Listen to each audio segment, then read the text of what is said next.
जय हिंद दोस्तों। देखिए बहुत बहुत स्वागत है आपका आज की इस वीडियो में। गाइस 2 दिन की हमारी छुट्टी हो गई थी, है ना। वो होली की वजह से मैं वीडियो नहीं बना पाया, बट हम आज फिर से कंटिन्यू करेंगे। और हम सभी को पता है कि हम अपने 6 प्रैक्टिस सेट जो है वो बिल्कुल कंप्लीट कर चुके हैं बहुत बेहतरीन तरीके से। अब हम अपना प्रैक्टिस सेट नंबर 7 कंटिन्यू करेंगे आगे को, ठीक है। और हम जीके के काफ़ी सारे जो टॉपिक हैं वो ख़त्म कर चुके हैं, ठीक है। चाहे वो वाद्य यंत्र हो, चाहे मेले हो, उत्सव हो, त्योहार हो, पुरस्कार हो, ठीक है, वो सब हम खत्म कर चुके हैं। अगर आपने आज तक अभी तक कोई वीडियो नहीं देखी है तो आप जाइए और पीछे उन वीडियो को देख के आइए, ठीक है। अभी हम यहाँ पे स्टैटिक पे ही है, ट्रेन टॉपिक चल रहा है हमारा। फिर धीरे धीरे हम यहाँ पे बढ़ते चले जाएंगे अपने हिस्ट्री जोग्राफी पॉलिटिक की ओर, ठीक है। तो कल मैंने आपसे क्वेश्चन लास्ट वाली वीडियो में होमवर्क दिया था, तो कमेंट किसी का आया नहीं।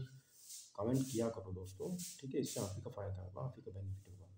तो देखिए हमारा जो लास्ट वाला क्वेश्चन 2 नंबर क्वेश्चन था, उसमें देखा था कि भारत की पहली सुपरफास्ट ट्रेन का नाम बताइए, है ना। सुपरफास्ट ट्रेन जो थी भारत की वो कौन सी थी? तो डेक्कन क्वीन थी, दुरंतो थी, शताब्दी एक्सप्रेस थी, राजधानी एक्सप्रेस थी। तो पहली सुपरफास्ट ट्रेन की बात कर रहे हैं तो सही आंसर ऑप्शन नंबर ए होगा। यहाँ पर डेक्कन क्वीन सही आंसर है, ठीक है। 1 जून 1930 को इसको शुरू किया गया था, ठीक है। 1 जून 1930 को ये शुरू हुई थी। समझ में आई बात? ठीक है सर। तो पहले होमवर्क का आंसर हमारा क्या होगा? ऑप्शन नंबर ए हो जाएगा, डेक्कन क्वीन 1930। चलिए अब हम अपने प्रैक्टिस सेट की तरफ बढ़ते हैं। प्रैक्टिस सेट नंबर 7 है हमारा। पहला क्वेश्चन आपके सामने इस प्रकार से है कि भारत ने पहली बार ओलंपिक खेलों में किस वर्ष भाग लिया? तो जो ओलंपिक खेल हुए हैं उसमें भारत ने सबसे पहली बार कब भाग लिया? तो आपको पता है जो पहले ओलंपिक हुए थे वो 1896 में हुए थे, एथेंस, है ना, एथेंस में हुए थे। तो इसमें भारत ने भाग नहीं लिया था। तो भारत ने इससे अगले ओलंपिक में भाग लिया था, और वो कौन सा ओलंपिक था? वो था ऑप्शन नंबर डी, 1900 का ओलंपिक, ठीक है। वो था हमारा 1900 का ओलंपिक, डी वाला। तो भारत ने इसमें भाग लिया, जिसमें एथलीट थे हमारे नॉर्मन प्रिचार्ड। कौन थे? नॉर्मन प्रिचार्ड थे। ने एथलेटिक्स में 2 रजत पदक, यानी कि इन्होंने 2 यहाँ पर रजत पदक जीते थे, जिसको बोलते हैं सिल्वर मेडल जीते। और भारत ओलंपिक पदक जीतने वाला पहला एशियाई देश बन गया। देखो क्वेश्चन यहाँ से बन सकता है कि पहला एशियाई देश कौन सा है जिसने ओलंपिक में पदक जीता? तो भारत था वो, ठीक है। ओलंपिक खेल की बात करते हैं 2024 में पेरिस में, फ्रांस में हुआ था, और 2028 वाले लॉस एंजल्स में ये होने वाले हैं, ठीक है। नेक्स्ट क्वेश्चन बताएंगे। क्वेश्चन नंबर 2 है हमारा, समुद्री विज्ञान सेवा संचालित करने वाला पहला द्वीप कौन सा है? ये वो आपको द्वीप बताना है जिसने समुद्री विमान सेवा शुरू की है, ठीक है। अंडमान निकोबार द्वीप समूह है, द्वीप है, या नील द्वीप है, या फिर माजुली द्वीप है? तो कौन सा इसमें द्वीप हमारा हो जाता है? तो सही आंसर ऑप्शन नंबर ए है, जो हमारा अंडमान और निकोबार द्वीप समूह है, इन्होंने पहली विमान सेवा यहाँ पे शुरू की है, ठीक है।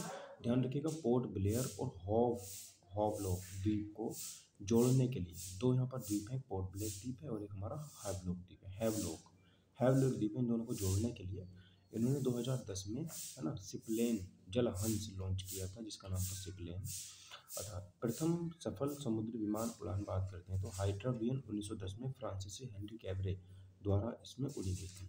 केंद्रीय नागरिक उड्डयन मंत्रालय ने उड़े देश का नाम, उड़े देश का आम नागरिक, है ना, जो हमारे उड्डयन मंत्रालय है, उसने एक स्लोगन दिया है कि उड़े देश का आम नागरिक 3, यानी कि उड़ान 3 के तहत 13 जल हवाई अड्डों का परिचालन को मंजूरी दी है। 13 हवाई अड्डों को उन्होंने मंजूरी दी है। प्रथम समुद्री विमान अंडमान और निकोबार द्वीप समूह के बीच चल सकता है। जो पहले चल सकता है वो कहाँ पर चल सकता है? अंडमान निकोबार के द्वीप समूह के बीच में चल सकता है। अंडमान निकोबार में हैवलॉक, लॉन्ग आइलैंड, नील आइलैंड और हटबे आइलैंड, ठीक है, को समुद्री विज्ञान उड़ाने के लिए चुना गया है। तो ये बात आप ध्यान रखिएगा, जो हमारा उड़ान 3 है वो हमारे यहाँ पर 13 हवाई अड्डों का परिचालन को मंजूरी इसमें दी गई है। समझ में आई बात? ठीक है। क्वेश्चन नंबर 3 बताएंगे, कृत्रिम उर्वरकों का निर्माण पहली बार किस शताब्दी के दौरान हुआ था? जो हमारे कृत्रिम उर्वरक हैं, है ना, उनका जो निर्माण है वो किस शताब्दी के दौरान हुआ था? 18वीं शताब्दी के दौरान, 17वीं शताब्दी के दौरान, 16वीं शताब्दी के दौरान, 19वीं शताब्दी के दौरान? तो सही आंसर हमारा ऑप्शन नंबर डी है, 19वीं शताब्दी के दौरान इनका क्या हुआ था यहाँ पे, क्या हुआ था गाइज? निर्माण हुआ था, ठीक है। तो देखिए इसमें मिला हुआ क्या क्या होता है? तो 19वीं शताब्दी सही आंसर है। इसमें मिला हुआ था, देखिए, यूरिया, है ना, ammonium sulphate, potash, super phosphate इसमें शामिल होता है, जो ये उर्वरक होता है, ठीक है, बहुत इंपॉर्टेंट है। अगर हम प्राकृतिक उर्वरक की बात करते हैं तो जैसे जैविक उत्पाद जो जीवित चीज़ हो, ये पृथ्वी से निकाले गए हैं। उदाहरण के लिए जैसे मशरूम की खाद हो जाती है ना, ये जैविक खाद हो जाता है। जो जम्मू कश्मीर में होता है ना जैविक खेती, उसमें यूज़ करा जाता है इसको। जो सब्जियों के छिलके होते हैं, गाय का गोबर, है ना, और भैंस का गोबर भी इसमें आता है, भेड़ या बकरी का गोबर, मल जो होता है हमारा वो भी हो जाता है। ठीक है, ये हमारे प्राकृतिक उर्वरक हो जाते हैं, है ना, जिसको हम नॉर्मली यूज़ करते हैं, हम आज भी यूज़ करते हैं। ऐसी बात नहीं है कि हम टोटली से जैविक खेती को हमने छोड़ दिया, ऐसा नहीं है ना, हम अभी भी इसको करते हैं। समझ में आ गई बात आपको? ठीक है। अब देखिए अगली बात करते हैं हम यहाँ पे जो हमारा कृत्रिम उर्वरक होता है वो क्या होता है। तो कृत्रिम उर्वरक जैसे रासायनिक प्रक्रियाओं के माध्यम से उत्पादित पेट्रोलियम या प्राकृतिक गैस से निर्मित, जिसमें नाइट्रोजन, पोटेशियम और सल्फर जैसे पौधों के मैक्रोन्यूट्रिएंट शामिल होते हैं। उदाहरण के जैसे अमोनियम नाइट्रेट होता है ना, अमोनियम फॉस्फेट होता है, ये हमारे कृत्रिम उर्वरक के उदाहरण। तो दो उदाहरण याद रखो, अमोनियम नाइट्रेट और अमोनियम फॉस्फेट। ठीक है दोस्तों, चलिए अगला क्वेश्चन, क्वेश्चन नंबर 4 है, दिल्ली मेट्रो के पहले कॉरिडोर का उद्घाटन किसने किया था। तो पहला जो कॉरिडोर है दिल्ली मेट्रो का, उसका उद्घाटन किसने किया था। अटल बिहारी वाजपेयी, श्रीधरन, मदन लाल खुराना और मनमोहन सिंह।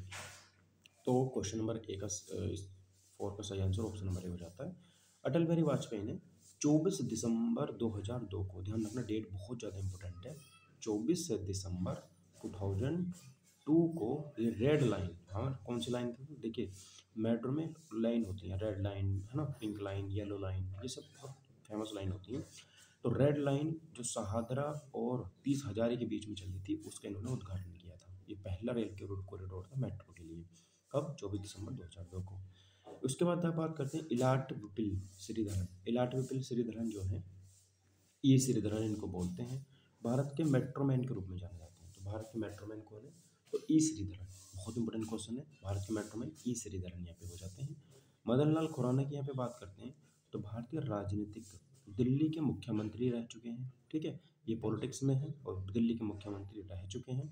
राजस्थान के राज्यपाल के रूप में कार्य इन्होंने कर चुके हैं। ठीक है, तो ये मदन लाल खुराना याद रखिएगा। मनमोहन सिंह की बात करते हैं सर, मनमोहन सिंह अर्थशास्त्री थे, राजनीतिज्ञ थे, भारत के 13वें प्रधानमंत्री के रूप में कार्यरत थे। ये तो बहुत इंपॉर्टेंट यहाँ पे ये क्वेश्चन हो जाता है, बहुत ज़्यादा इंपॉर्टेंट, ध्यान रखिएगा। ठीक है, चलिए आगे बढ़ते हैं। अगला क्वेश्चन हमारा क्वेश्चन नंबर 5 है, इंग्लिश चैनल तैरकर पार करने वाली पहली महिला कौन थी। तो एक फ्रेंच, एक ब्रिटिश, एक भारतीय, एक अमेरिकी।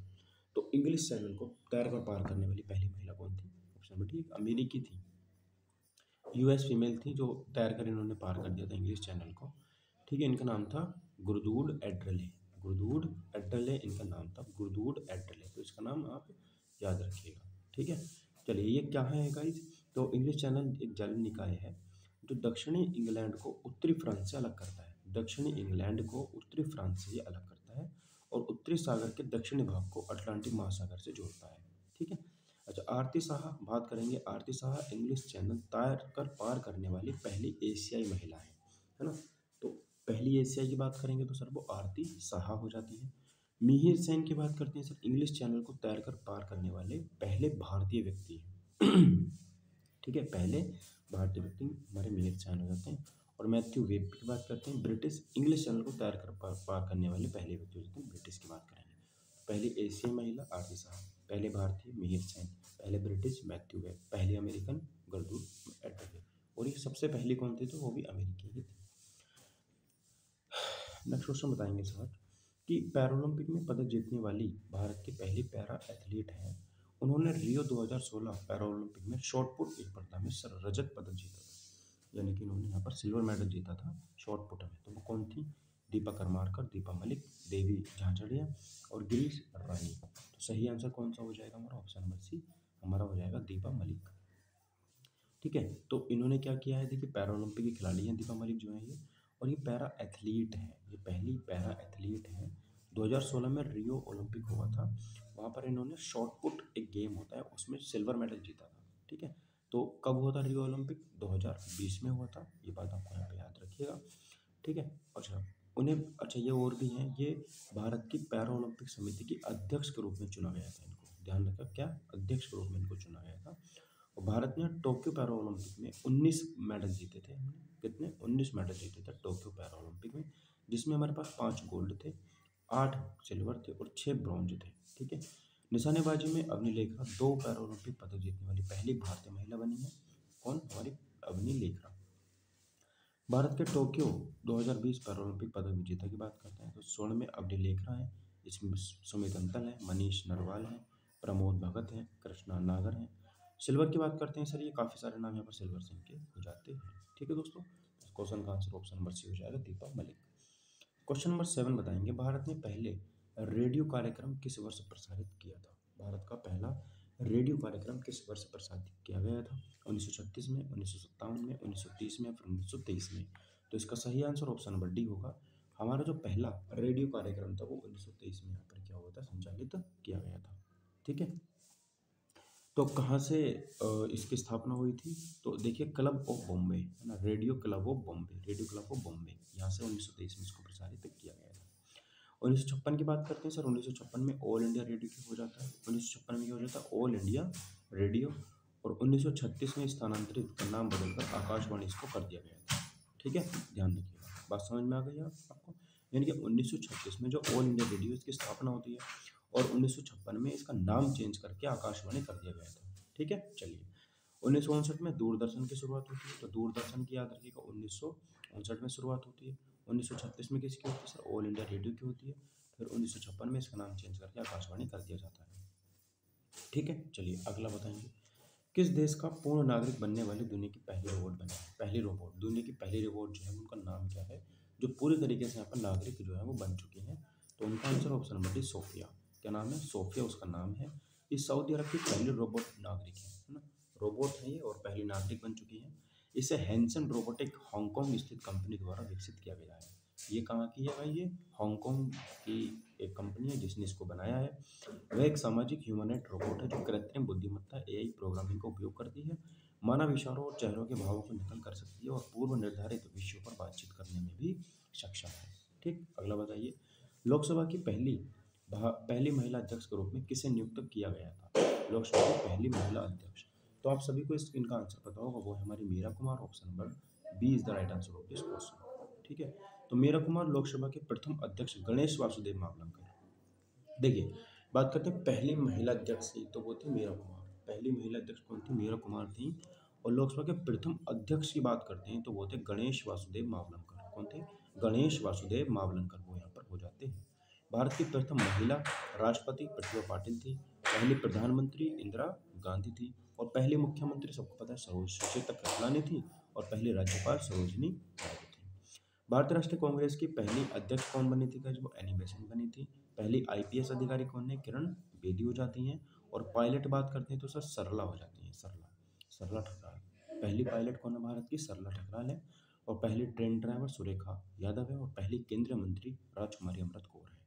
ये बहुत इंपॉर्टेंट है गाइस, वेरी वेरी इंपॉर्टेंट। मैंने आपको यहाँ पर चीज़ें बताएंगी पहली महिलाओं के बारे में, याद रखिएगा। नेक्स्ट क्वेश्चन बताएंगे, भारत में पहली मेट्रो ट्रेन कब और कहाँ शुरू की गई थी? पहली मेट्रो ट्रेन की हम बात कर रहे हैं।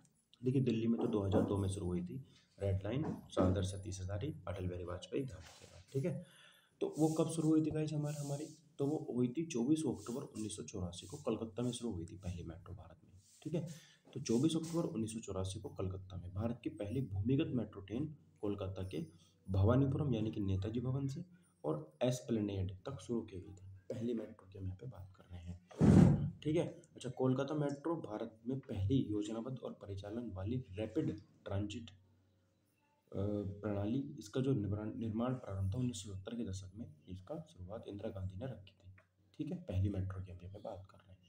दूसरा बात करेंगे, क्वेश्चन नंबर 11 है, कौन सा भारतीय हवाई अड्डा दुनिया का पहला पूर्ण सौर ऊर्जा संचालित हवाई अड्डा है ना? मतलब दुनिया में ऐसा कोई हवाई अड्डा नहीं है जो सारे के देखो लाइट से चलते हैं, उनको जनरेटर एसी करंट चाहिए, लेकिन भारत ने पहला बना दिया है।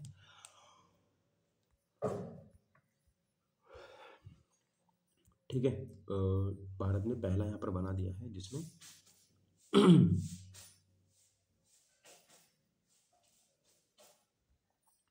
तो इसमें क्या होता है? इसमें होता है गाइस, यहाँ पे भारत ने सौर ऊर्जा से बना दिया। वो कौन सा है जो हमारा यहाँ पर ऑप्शन नंबर बी है, कोचीन अंतर्राष्ट्रीय हवाई अड्डा। कौन सा गाइस? कोचीन अंतर्राष्ट्रीय हवाई अड्डे को उन्होंने बना दिया है। ठीक है, ध्यान दीजिए, कोचीन अंतर्राष्ट्रीय हवाई अड्डा ये कहाँ पर है? तो केरल में है। कहाँ पर है गाइस? ये तो केरल के अंदर ये हो जाता है।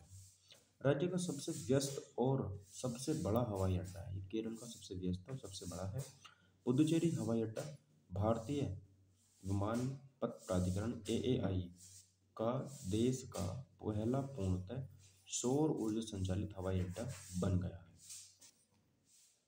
ठीक है, इंदिरा गांधी अंतर्राष्ट्रीय हवाई अड्डा आईजीआई की बात करेंगे।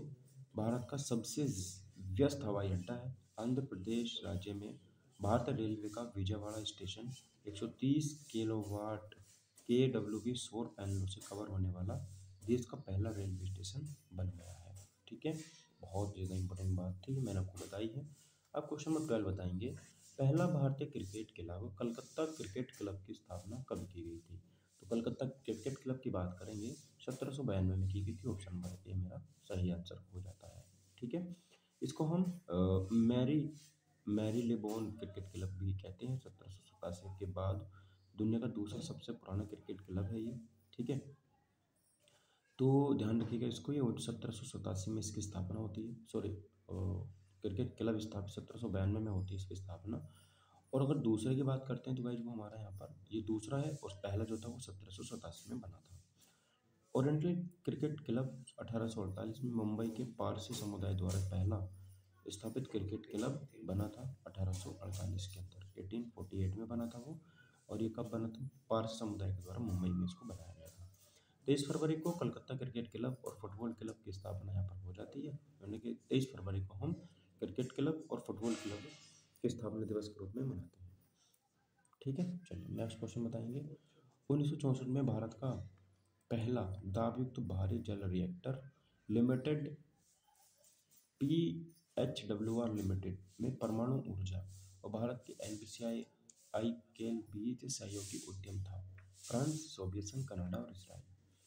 तो 1964 में हमने बनाया था रिएक्टर, ये जल रिएक्टर है, तो ये हमने कनाडा की हेल्प से बनाया था, यही कि सहयोगी जो था हमारा वो कनाडा था।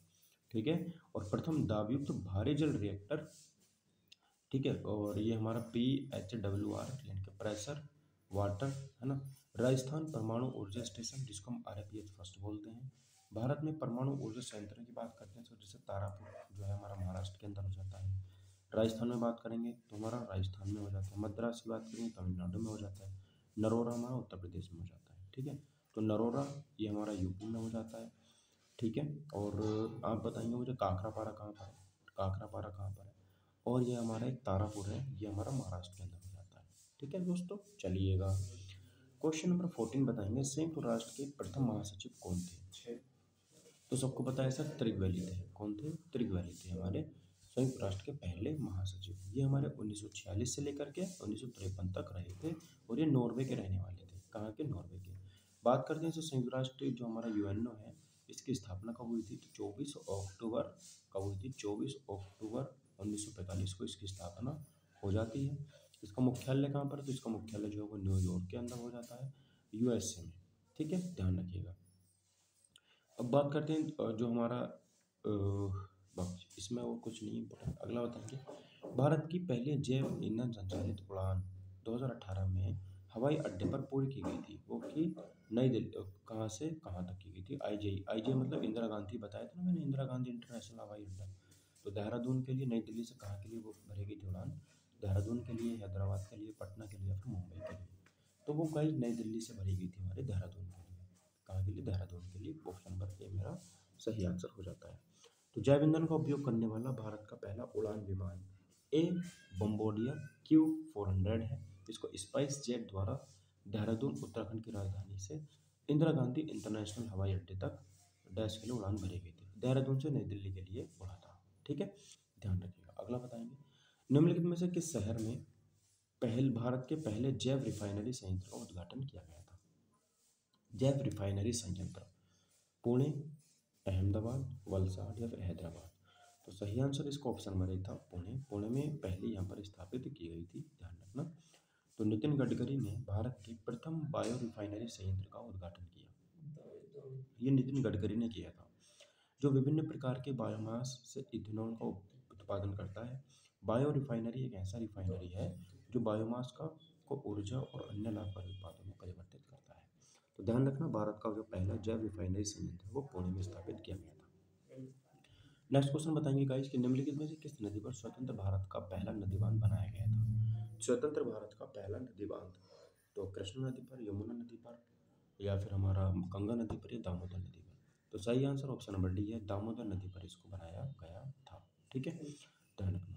स्वतंत्र भारत का पहला नदी बांध, जिसे तिलैया बांध भी कहते हैं, दामोदर घाटी परियोजना पर ये के तहत इसको बनाया गया था। तिलैया बांध इसको बोलते हैं। ठीक है, और झारखंड में बनाया गया था। कहाँ पर है गाइस? ये झारखंड में इसको बनाया गया था। तो भारत का स्वतंत्र भारत का पहला बांध जो नदी पर बनाया गया था वो दामोदर बांध था। दामोदर नदी पर ये बनाया गया था। ठीक है, तिलैया बांध इसको बोलते हैं। इसका निर्माण 1948 में शुरू होकर 1953 में बना था। 5 साल इसको लगे थे बनने में। और भारत में जो महत्वपूर्ण बांध हैं जैसे टिहरी बांध जो है भागीरथी नदी पर है, नागार्जुन सागर बांध जो है ये कृष्णा नदी पर है, कोयना बांध ये कोयना नदी पर है, भाखड़ा नांगल बांध ये सतलुज नदी पर है। ठीक है, इंपॉर्टेंट है।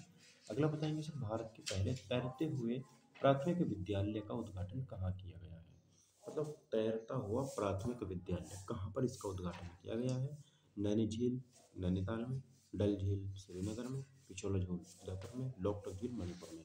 तो इसका सही answer option number D, Loktak झील मणिपुर में जो है उसका उद्घाटन किया गया है। तो देश की सबसे बड़ी मीठे पानी की झीलों में से एक है काबुल लमजो राष्ट्रीय उद्यान। ठीक है, तो जो लोकटक झील है ना ये मतलब मीठे पानी की झीलों में से एक है। उसके बाद मणिपुर में ही केबुल लैम्जो नेशनल पार्क है। ये दुनिया का एकमात्र तैरता हुआ राष्ट्रीय अभयारण्य है। पिछोला झील की बात करते हैं सर, पिछोला झील उदयपुर एक कृत्रिम मीठे पानी की झील है। देखो, प्राकृतिक चीज़ें भगवान के द्वारा बनाई जाती हैं, कृत्रिम चीज़ें इंसान बनाता है। तो ये पिछोला झील जो है ये उदयपुर में है और इसको इंसानों ने बनाया है, ये कृत्रिम झील है। ठीक है, पिछोला झील कहाँ पर है? उदयपुर में है। जो 1362 में निर्माण करवाया गया था। डल झील की बात करते हैं सर, ये श्रीनगर में जम्मू और कश्मीर की दूसरी सबसे बड़ी झील ये हो जाती है, डल झील। नेक्स्ट क्वेश्चन बताएंगे, निम्नलिखित में से कौन 2011 में प्रादेशिक सेना यानी कि टीए की 369 रेलवे इंजीनियर है ना 969 रेलवे इंजीनियर रेजिमेंट में शामिल हुआ था? वह भारतीय सेना में पहली महिला जवान थी। तो वो कौन थी? अमृता देवी थी, सैपर शांति तिग्गा थी, छवि राजावत थी और सीता साहू थी। तो वो शैपर शांति तिग्गा थी, ऑप्शन नंबर बी। ये पहली जवान थी जो 969 रेलवे इंजीनियर रेजिमेंट में शामिल हुई थी।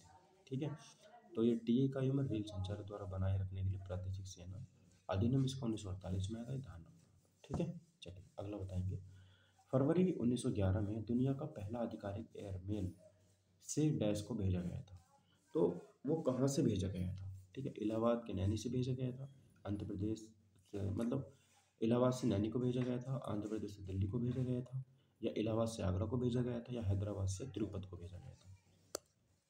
तो वो इलाहाबाद से नैनी को भेजा गया था। ये पहला एयरमेल था, ध्यान रखिएगा। तो इलाहाबाद से नैनी यह भारत की पहली व्यावसायिक उड़ान थी। व्यावसायिक मतलब जो व्यापार के लिए होती है। इस उड़ान में को हेनरी पेक नामक एक फ्रांसीसी पायलट ने बनाया था। उड़ान को अपने गंतव्य तक पहुंचने के लिए केवल 13 मिनट 6 मील से अधिक की दूरी थी। बम्बई और ठाणे के बीच पहली रेलवे लाइन 1853 में बिछाई गई थी। तो एयरमेल की बात करेंगे हम तो इलाहाबाद से नैनी के बीच में 1911 में चलाई गई थी।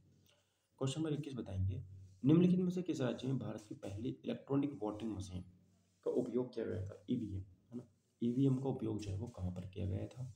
तो ये ऑप्शन नंबर सी, केरल में इसका उपयोग किया गया था। कहाँ पर गाइस? केरल में इसका उपयोग किया गया था।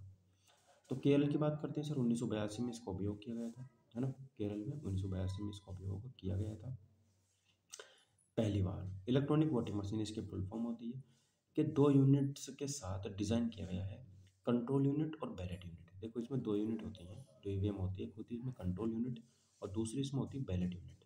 प्रथम बार इस्तेमाल किया गया 1982 में केरल में उत्तरी परवार विधानसभा क्षेत्र में उपचुनाव में।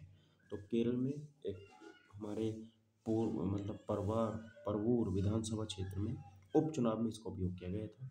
ठीक है, वीवीपैट की बात करते हैं सर, वीवीपैट क्या होता है? तो voter verified paper audit trail. Voter verified paper audit trail की बात करें का प्रथम बार उपयोग सितंबर 2013 में नागालैंड के नॉक्सन विधानसभा निर्वाचन क्षेत्र में किया गया था। ठीक है, चलिए अगला बताएंगे 22। भारतीय सिविल सेवा में शामिल होने वाले पहले भारतीय कौन थे? तो भारतीय सिविल सेवा में शामिल होने वाले पहले भारतीय कौन थे? हरिभाई पटेल, लक्ष्मीकांत झा, श्याम जी कृष्ण वर्मा, सत्येंद्र टैगोर। तो सत्येंद्र नाथ टैगोर जो थे ये कौन थे? ये हमारे पहले सिविल सेवा में शामिल होने वाले पहले भारतीय थे। ठीक है, 1863 में आईसीएस अधिकारी बने थे, है ना। आईसीएस अधिकारी कब बने थे? 1863 में बने थे ये। और वह ब्रह्म समाज के सदस्य थे। अब आपको बताना है कि ब्रह्म समाज की स्थापना किसने की थी। ठीक है, ब्रह्म समाज की स्थापना किसने की थी ये आपको मुझे बताना है। तो चार्ल्स कॉर्नवालिस को भारत में सिविल, देखो कॉर्नवालिस को कहा जाता है भारत में सिविल सेना का जनक कहा जाता है। लक्ष्मीकांत झा 1 जुलाई 1967 से 3 मई 1970 तक भारतीय रिजर्व बैंक के 8वें गवर्नर रहे थे। समझ में आ गई बात आपको। ठीक है, तो सत्येंद्र नाथ टैगोर भारत के पहले अधिक भारतीय सिविल सेवक थे और ये ICS अधिकारी बने थे 1863 में। ज्ञानपीठ पुरस्कार के प्रथम विजेता कौन थे? ज्ञानपीठ पुरस्कार कब शुरू हुआ था, इसमें राशि कितनी दी जाती है, कितनी भाषाओं में दिया जाता है, तीनों चीज़ आपको बतानी है मुझे कमेंट बॉक्स में। तो इसका सही आंसर ऑप्शन नंबर बी हो जाता है, जी शंकर कुरूप। कितना, देखिए जी शंकर कुरूप जो है ये पहले भारतीय थे जिनको ज्ञानपीठ पुरस्कार मिला था। किसके लिए मिला था? मलयालम में इन्होंने रचना लिखी थी जिसके लिए इनको ये मिला गया था। और कब मिला था? 1965 में पहला पुरस्कार इन्होंने जीता था। ठीक है, चलिए ज्ञानपीठ पुरस्कार उनकी कविताओं के संकलन जिसका शीर्षक था ओडन कुलन, क्या था? ओडन कुजत के लिए इन्होंने जीता था, ओडन कुजत। ज्ञानपीठ पुरस्कार सबसे पुराना और सर्वोच्च भारतीय साहित्य पुरस्कार है जो भारतीय ज्ञानपीठ द्वारा हर साल किसी लेखक को साहित्य के लिए उनके उत्कृष्ट योगदान के लिए दिया जाता है। अन्य पुरस्कार की बात करते हैं, जैसे विजेता आशा पूर्णा देवी की बात करते हैं, उनको 1976 में ये मिला था और ये प्रथम महिला थी। अमृता प्रीतम को 1921 में मिला था और उमाशंकर जोशी को, है ना, ये 1967 में मिला था। समझ में आ गई बात? ठीक है, अगला बताएंगे। दक्षिण ध्रुव पर पहुंचने वाली पहली महिला भारतीय पुलिस सेवा अधिकारी कौन है? दक्षिण ध्रुव पर पहुंचने वाली ये पहली भारतीय पुलिस सेवा अधिकारी बनी है। अपर्णा कुमार, किरण बेदी, रायसीना डायलॉग या कविता देसाई। तो सही आंसर हमारा ऑप्शन नंबर है, अपर्णा कुमार इसका सही आंसर हो जाता है। ठीक है, देखिए उत्तर प्रदेश कैडर की 2002 बैच की भारतीय पुलिस सेवा अधिकारी है ये। और दक्षिण ध्रुव पर पहुंचने वाले प्रथम व्यक्ति जो है वो रोनाल्ड एम कौन थे? एमंडर सेन थे। जो पहले व्यक्ति थे साउथ पोल पर पहुंच गए थे वो कौन थे? एमंडर सेन थे। ठीक है, और पहले भारतीय की बात करते हैं तो कर्नल JK बजाज, पहले भारतीय कौन थे? वो थे कर्नल JK बजाज थे। और भारत की प्रथम महिला IPS अधिकारी किरण बेदी बनी थी। ठीक है दोस्तों, चलिए अगला बताएंगे। निम्नलिखित में से कौन एशिया का पहला स्टॉक एक्सचेंज है?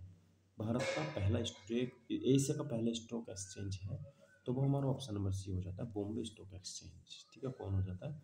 बॉम्बे स्टॉक एक्सचेंज हो जाता है। ये हमारा BSE इसको बोलते हैं बेसिकली। 9 जुलाई 1875 को दलाल स्ट्रीट मुंबई में स्थापित किया गया था। मुंबई में इसको स्थापित यहाँ पे किया गया था। प्रतिभूति अनुबंधन विनियमन अधिनियम के अनुसार BSE 1956 में भारत सरकार द्वारा मान्यता प्राप्त प्रथम स्टॉक एक्सचेंज बन गया था ये। संघाई स्टॉक एक्सचेंज की बात करते हैं तो भाई जी 1990 में चला गया था और हमने 1875 में चला दिया था। ठीक है, चलिए नेशनल स्टॉक एक्सचेंज NSE की बात करते हैं तो सर ये 1992 में इसकी स्थापना होती है। देखो हमारे भारत में दो चलते हैं, एक BSE चलता है और एक NSE चलता है। तो NSE जो है ये हमारा 1992 में इसकी स्थापना होती है। इसे अप्रैल 1993 में सेबी भारतीय प्रतिभूति और विनियामक बोर्ड द्वारा स्टॉक एक्सचेंज के रूप में मान्यता दी गई। टोक्यो स्टॉक एक्सचेंज 1878 में स्थापित किया गया था। ठीक है, चलिए विश्व प्रसन्नता रिपोर्ट पहली बार कब प्रकाशित हुई थी? विश्व प्रसन्नता रिपोर्ट पहली बार कब प्रकाशित हुई थी? 2012 में, 2015 में, 2010 में या फिर 2017 में? तो 2012 में सबसे पहली बार भारत में प्रसन्नता रिपोर्ट जो है वो यहाँ पर क्या हुई थी? प्रकाशित हुई थी। और कौन प्रकाशित करता है इसको? संयुक्त राष्ट्र सतत विकास समाधान नेटवर्क। कौन करता है? संयुक्त राष्ट्र सतत विकास समाधान नेटवर्क इसको प्रकाशित करता है। और 20 मार्च को हम इसको जारी करते हैं। कब? 20 मार्च को।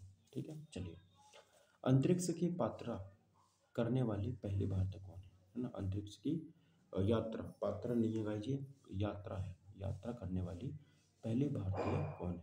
सुनीता विलियम्स है, विक्रम साराभाई है, APJ अब्दुल कलाम है, राकेश शर्मा है। तो राकेश शर्मा यहाँ पर सही आंसर हो जाता है। राकेश शर्मा एक पूर्व भारतीय वायुसेना पायलट थे जिन्हें 3 अप्रैल 1984 को सोवियत इंटर कॉस्मोस कार्यक्रम के हिस्से के रूप में इन्होंने उड़ान भरी थी, है ना। 1984 को उन्होंने उड़ान भरी थी। सुनीता विलियम्स एक भारतीय अमेरिकी अंतरिक्ष यात्री और संयुक्त राज्य अमेरिका की नौसेना अधिकारी हैं जिन्होंने पूर्व में एक महिला द्वारा सबसे अधिक स्पेस वॉक और एक महिला द्वारा सबसे अधिक स्पेस वॉक समय का रिकॉर्ड बनाया था। पैगी विल्सन की बात करते हैं, इन्होंने 2008 में कुल 5 स्पेस वॉक के साथ उनका रिकॉर्ड तोड़ दिया। विक्रम साराभाई एक भारतीय भौतिक विज्ञानी और खगोलशास्त्री हैं जिन्होंने अंतरिक्ष अनुसंधान की शुरुआत की और भारत में परमाणु ऊर्जा विकसित करने वाले की मदद की। जो हमारे विक्रम साराभाई थे, बहुत इंपॉर्टेंट बात है। ठीक है, चलिए अगला बताएंगे सर। नेक्स्ट क्वेश्चन क्या हो जाता है, अंतरिक्ष में जाने वाले प्रथम व्यक्ति कौन थे? एलेना सेरेवोवा थे, हमारे वेलेंटीना गोरिचेवा थे, यूरी गागरिन थे, या फिर नील आर्मस्ट्रॉन्ग थे? तो यूरी गागरिन थे। ठीक है, यूरी गागरिन ये अंतरिक्ष में जाने वाली पहली महिला थी। तो ये पहली महिला या व्यक्ति हो जाती है यूरी गागरिन। 1961 में गई थी। कब गई थी? 1961 में। रूसी अंतरिक्ष यात्रा यूरी गागरिन ने अपने वोस्तोक 1 एयरक्राफ्ट में 108 मिनट की कक्षीय यात्रा की। अंतरिक्ष में यात्रा करने वाले पहले भारतीय व्यक्ति थे राकेश शर्मा, जिन्होंने 1984 को यात्रा की थी। ठीक है, और 1961 को यूरी गागरिन कर चुकी थी। अच्छा, अंतरिक्ष में उड़ने वाली उड़ान भरने वाली पहली भारतीय महिला मूल की बात करते हैं तो वो कल्पना चावला थी। ये 1997 में इन्होंने उड़ान भरी थी। और अंतरिक्ष में पहुंचने वाली प्रथम महिला रूसी की बात करें तो वैलेंटिना टेरेकोव्स्का 1963 में आई थी। ठीक है, चलिए निम्नलिखित में से कौन भारतीय रिजर्व बैंक के पहले गवर्नर थे? तो आप सभी को बताएगा ये हमारे कौन थे? सी.डी. देशमुख हो जाते हैं। ये हमारे ऑप्शन नंबर सी सही आंसर इसका हो जाता है। ठीक है, तो सी.डी. देशमुख स्वतंत्रता के बाद आरबीआई के प्रथम गवर्नर सर ऑशबोर्न स्मिथ थे। भारतीय रिजर्व बैंक आरबीआई की बात करते हैं सर 1 अप्रैल 1935 को कलकत्ता में इसकी स्थापना होती है। इसका मुख्यालय मुंबई में है। इसकी स्थापना 1956 में भारतीय मुद्रा और वित्त पर रॉयल कमीशन यानी कि हिल्टन आयोग से इसकी सिफारिश पर इसकी स्थापना होती है। ठीक है दोस्तों, चलिएगा ये क्वेश्चन आपका HW हो जाता है, यानी कि होमवर्क हो जाता है। आज की वीडियो में यहीं पे ख़त्म करते हैं। तो अगर आपने चैनल पर पहली बार विजिट किया तो चैनल को सब्सक्राइब कर लें और वीडियो को शेयर ज़रूर कर दें।